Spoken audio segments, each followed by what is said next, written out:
I'm at Hurdon Road today, and this property enjoys very good location. It's quite convenient for all the superstores, as well as the school, the doctors and everything that you could possibly require in a town.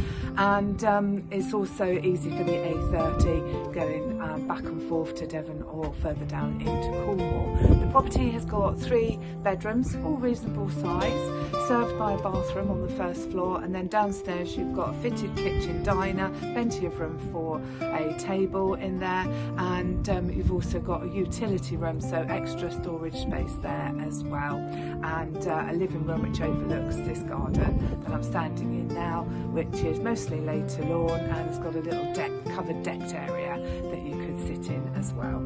Thank you.